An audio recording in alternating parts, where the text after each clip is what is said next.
Hello, Ghostbuster fans, and welcome to my Ghostbusters 2 movie review.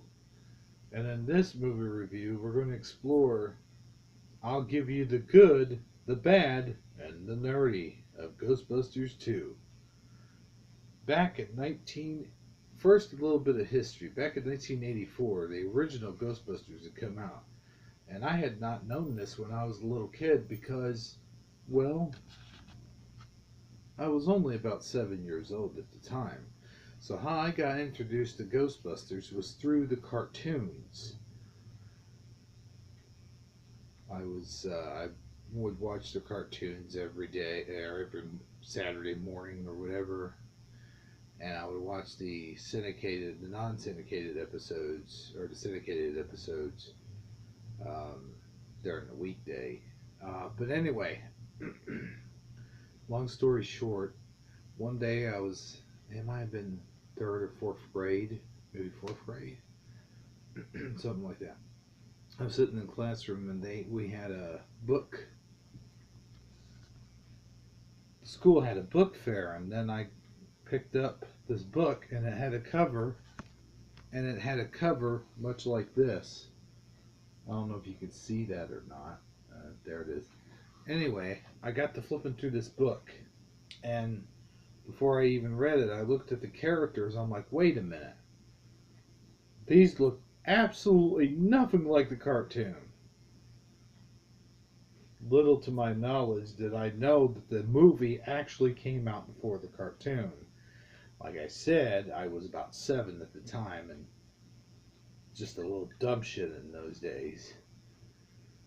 Anyway, so from there, I sought out this movie. I looked for it.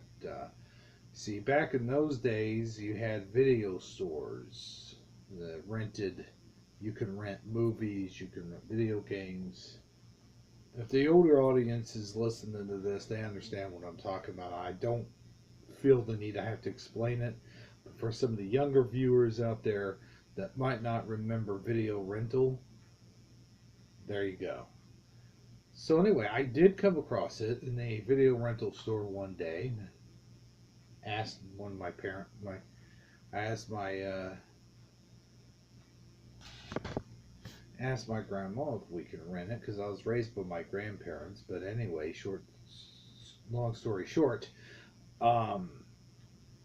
she had no idea what kind of content was in it. Neither did I.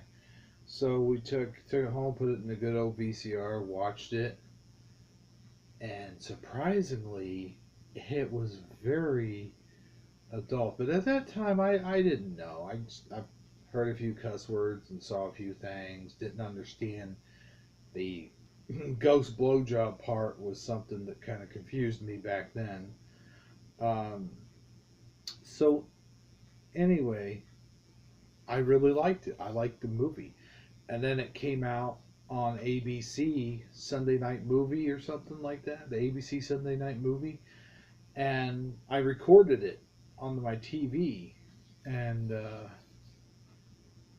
that's the copy I had for the longest time. I never had the official VHS copy of Ghostbusters.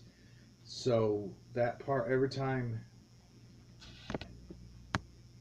And you see, kids, back then in those days, they weren't allowed to say ass on TV. So every time Bill Murray's character came out and said, we came, we saw, we kicked its ass, it was replaced with some kind of nonsense. Although I don't know why they didn't just dub it to make him sound like, we came, we saw, we kicked its butt, whatever.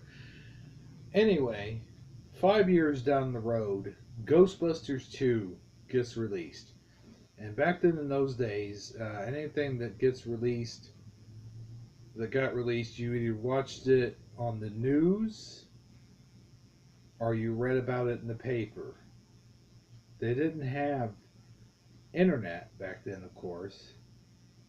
We're talking about 89, 90. I'm thinking 89, and I was 12 years old at the time. And I remember this movie came out. I wanted to see it so bad. I begged my grandma so badly. please take me to the movie. Please take me to. And then finally, um, we got to go see that movie, and I was just like, wow. Back then, you're a little kid, you're a little 12-year-old. You're happy to see these guys up on screen because I never got to see the first one up on screen, the big screen, and I loved it. I loved it when I was a little kid. Looking back on it years later as an adult, I realized uh, that they hit some of the same beats of the original. Like, okay, for example, at the beginning of it is five. Well, let's just dig in. Let's just dig right into it. But well, no, hang on, wait. It hits the same beats as the original. Spoiler alert! If you haven't seen Ghostbusters 2, go and see Ghostbusters 2 and come back and watch this video. But it hits the same beats as the original. They're out of business because apparently all the ghosts in New York City had been captured. So they're out of business. So then they're out of business, and then something happens. No, please, please, please, I need you to catch these ghosts or whatever. And so then they have to go back into the business. There's a montage of them catching ghosts in the first one. There's a montage of them catching ghosts in the second one. There's a evil tyrant wants to take over the world. Dana Barrett, who is played by Sigourney Weaver, it was the center. She was the center of the thing that happened in the first one. She was at the center of the thing that happens in this one. You know, and the first one there was a giant marshmallow man, and the second one the Statue of Liberty was walking down the street. So it kind of hits the same beats of the first one, and that was a lot of the criticism the movie was getting back in the day when it first came out. Although it did do record-breaking numbers at the box office for its opening weekend. But then after Batman came out that same year, and the very same month, it plummeted. Okay, I wouldn't say plummeted, but it didn't. Batman beat the hell out of it, and rightly so. So now with that history out of the way, let's dig in to this movie, Ghostbusters 2. Let's dig into this movie, Ghostbusters 2. Oh, crap. So, now, I couldn't get the camera to turn around, but it's on the TV anyway. So, our movie follows our heroes 5 years after the events of the first Ghostbuster movie. And as you can see, slime comes up underneath the city. Now, Dan Aykroyd and Harold Ramis, who wrote this thing, thought that there should be some kind of phenomenon at the time that they wrote this movie. There was a lot of negative things going on, so they figured, well, why not just use that and put it in a movie? What if all the negative feelings of New York got concentrated into this sort of ectoplasm? And here we see Dana Barrett is again the center of the evil, or the thing that's happening here in New York, which gets the Ghostbusters going again. Let me just... I can't do these reviews like everybody else. So, I'm going to give you the good, the bad, and the nerdy of this movie. There are quite a few really good scenes that people just overlook. The good thing is, there are new kinds of ghosts that they show. There are more places that they go to in the montages. In the original montage, you couldn't actually see them doing stuff. You just saw newspaper articles and they appeared on Larry King Live and so forth and so on. But in this movie, you actually see them going to the places, collecting the slime, using their neutrino wands and proton packs more. What I like about it is there's actually probably just as much ghost in this one as there in the last one. However, there's one scene in there where the Titanic is crashed, and you actually see a bunch of ghosts coming off the Titanic, and Cheech Mer Merman, I can't even say his last name right now, but Cheech from Cheech and Chong is in this movie, and there's a lot of other great cameos. Bill Murray's brother, um, who's in a lot of his movies. He's in Groundhog's Day. Um, he's in Groundhog's Day. He's in Caddyshack. He's in this one, Ghostbusters 2. I don't know that if he was in the original Ghostbusters or not. But Brian Doyle Murray, who also does a voice on SpongeBob as the ghost of the Flying Dutchman. It took me a while to come up with that for some reason. But for the longest time, I had this movie on recorded off of Cinemax. Yeah, Cinemax was a thing back then. But now I bought and then I also had the original DVD that came out, but the DVD itself, I tried to pull it out of the plastic one day, and it broke in half. I was like, shit. So, thankfully, this came out. The special edition, the 30th special edition Ghostbusters Blu-ray, Ghostbusters 1 and 2. And what's cool about this is you get this really cool like little book inside the DVD box itself. I don't know if you can see that or not. And it's got little things here, little inside information on Ghostbusters 2 and 1. Ghostbusters 1 is in here, but I'm saving that in case I ever do a Ghostbusters 1 review. And I love the story of this movie. I mean, come on. All the negative emotions of New York get turned into this sludge. And these guys,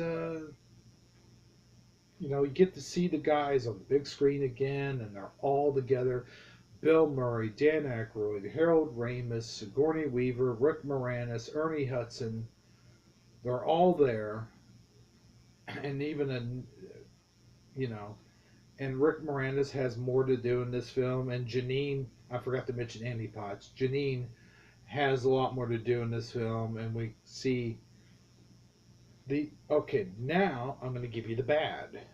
I think I just gave you the nerdy just then with the book. But now I'm going to give you the bad.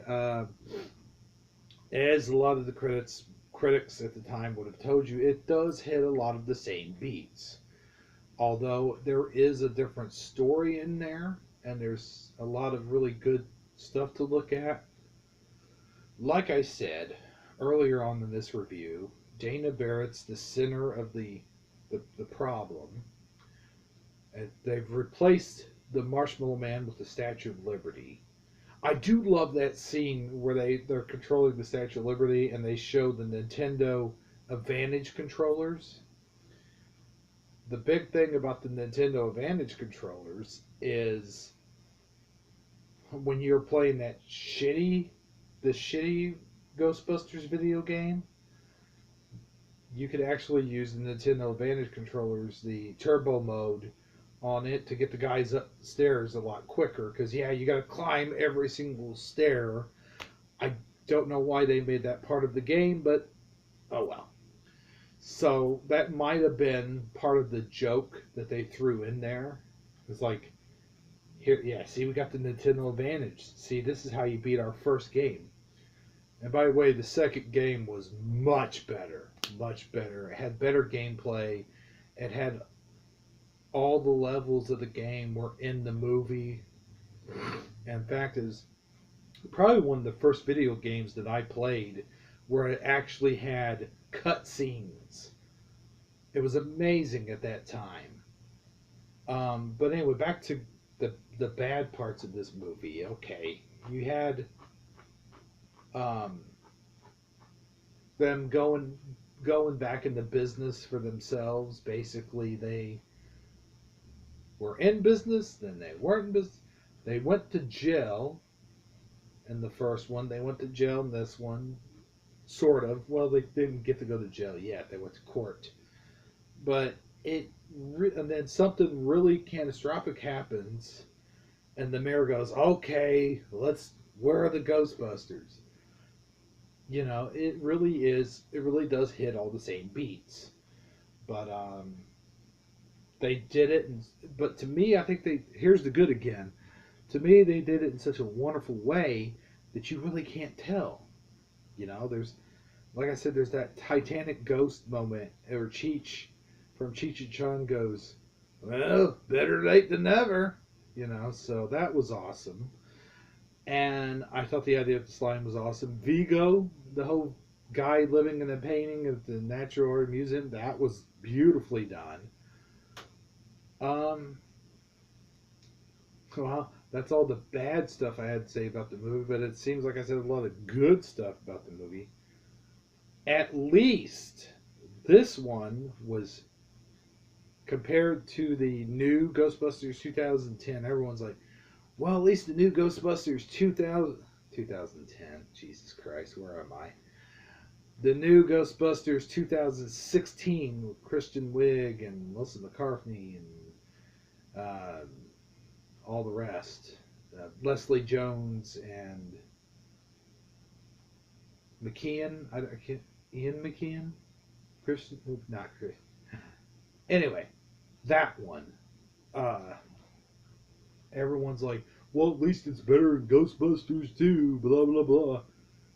I don't think so. I think Ghostbusters 2 is far superior to this new piece of shit Ghostbusters that came out.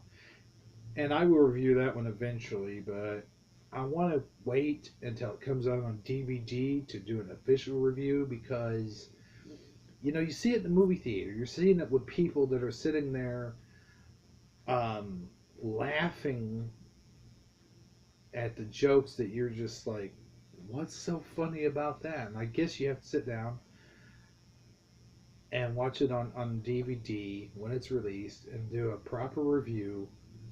I will have a review of that, and I will have a review of the first movie. But my final, um, the final thing I have to say about this is, it's not bad. It's definitely not as good as the first one. But to me, for a sequel to, it's a pretty good follow up to the first one. For a sequel, it's not that bad. Everyone says, "Oh, it's bad, it's bad, it's bad," and yeah, I'm partially biased because, uh, you know, I grew up with this. This was my thing when I was a little kid. I had the action figures, I had the magazines, I had the comic. I didn't have the comic books. I played the video games at that time, even the shittiest one. I loved playing even the shittiest one because I mean that's all we had back then. Now that we have what is essentially Ghostbusters 3, Ghostbusters the video game, I'll review that too somewhere down the line in my own unique way. Um, Geez, did I even get into the plot of this one? I've been sitting here telling about the review. Uh, Basically, a 16th century tyrant is in New York and he uses the slime to sort of set the chain of events off, kind of the same way Gozer uses the ecto containment unit to release all the ghosts into the atmosphere so she has total power in this building. It's kind of like that. Um, like I said, it hits all the same beats of the first one. but it's and the Ghostbusters, of course, uh, are trying to help out Dana Barrett once again, and they get caught digging a very big hole in the middle of the street, and they go to the court. They go to court. They have their day in court. Louis Telly, of course, is back, and this time he's a lawyer. And but you've seen the movie. If you haven't seen the movie, I don't need to sit here and explain every single aspect of the movie. If you haven't seen it, go out and get this. This is the best incarnation. I don't know if they'll probably come out with another one now that this new movie's been released.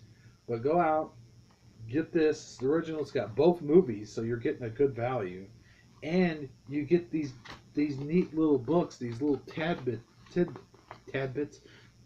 in here, and it shows original artwork, the production value, the original idea for Ghostbusters 1 and stuff like that. I will say this. The original idea for the first Ghostbusters was that Dan Aykroyd had come up with this idea that takes place several years into the future, and the Ghostbusters would act more or less ghost janitors, where they were already established and they would go around the city, and there was several established Ghostbusters around the world. And I don't know, I think the Stay Puft Marshmallow Man actually came in much earlier in the movie, and there was a whole bunch of monsters and stuff. That's the other thing. I don't want to say, I really don't want to say anything good about the 2016 movie, but they bring in a bunch of creatures into it. Everyone complains about the dragon ghost that was in that movie, but everyone seems to forget that the very first Ghostbusters, when you watch the active containment unit, when you watch it breaking, and you see all those little, hang on, let me show you. You see this flying around, this stuff here, all the spirits. One of the first spirits comes up out of the subway, and it's literally like a sheet with arms, and it's going, "Aah!" And that essentially, to me, it looks more like a creature. And why can't they look like creatures? Half the toy line all look like creatures. It was like Granny Gross and Ex-Cop and the lumberjack dude. He's supposed to be a construction worker. He's supposed to be a construction worker, but I always would confuse him from lumberjack worker. Just simply, but it's like, why is a lumberjack worker in New York? Well, why is there a toilet with mouth and teeth? I mean, those were essentially all creatures. And ghosts can be creatures. They can be demons. I mean, not all ghosts are people that have died. You know, they could be, and demons can be any kind of creature, I guess. I don't know. I'm not an expert on demons. But anyway, go see the first Ghostbusters, and then see Ghostbusters 2, and then go see the 2016 Ghostbusters. Why not? But I highly recommend Ghostbusters 2. That's my final analysis. Go see it. Go get it. You'll enjoy it. And it's something... The thing about Ghostbusters 2 is they've made it more kid-friendly. And I think the cartoons had a lot to do with that. It had a lot of heavy influence on the second Ghostbusters. You know, in the first Ghostbusters, they all cussed and smoked and made sexual references. And there was a ghost blowjob. And this one, totally kid-friendly. You could sit and watch with your children and not have to explain a ghost blowjob. You know? And so that's about it. I mean, good movie. Go judge it for yourself. Go watch it. Do your own review. I'm doing a review. I'm not one of those. I'm not like the nostalgia critic or the black comedy nerd guy. I'm just an ordinary Joe off the street. So Highly recommended it. And until next time, this course is Hebrew Guy 77 saying, so long, everybody. Do, do, do, do.